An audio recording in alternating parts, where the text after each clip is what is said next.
Welcome to Sweet Life Beat Life. We hope this video helps. Start with the right foundation. In this video, I will explain how to make chewy bagels. We'll begin by selecting high-protein bread flour, which is crucial for that signature chew. Incorporating malt syrup or barley malt not only enhances the flavor, but also gives your bagels a beautiful, golden brown crust. Remember to use cold water. It helps slow down the yeast, allowing for a longer, more flavorful fermentation process. Once your ingredients are ready, combine them until a shaggy dough forms, then let it rest for about 10 minutes. This brief rest, called autolyse, helps the flour hydrate. Next, knead the dough vigorously for 10 to 15 minutes. You're aiming for a smooth, elastic texture that can stretch thin enough to see light through it without tearing, indicating excellent gluten development for that perfect chew. Now for shaping.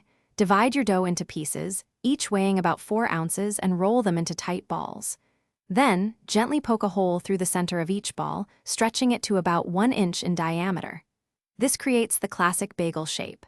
After shaping, refrigerate your bagels for 12 to 24 hours.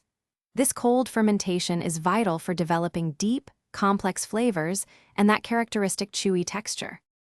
The final steps are crucial for chewiness. Boil your cold bagels in water, ideally with a tablespoon of malt syrup, for 30 to 60 seconds per side.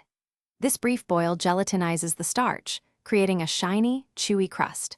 Immediately transfer them to a preheated oven at 425 degrees Fahrenheit. Bake until they are beautifully golden brown, usually for about 18 to 20 minutes, ensuring a perfect, chewy interior. Thanks for watching. Consider subscribing if we helped you.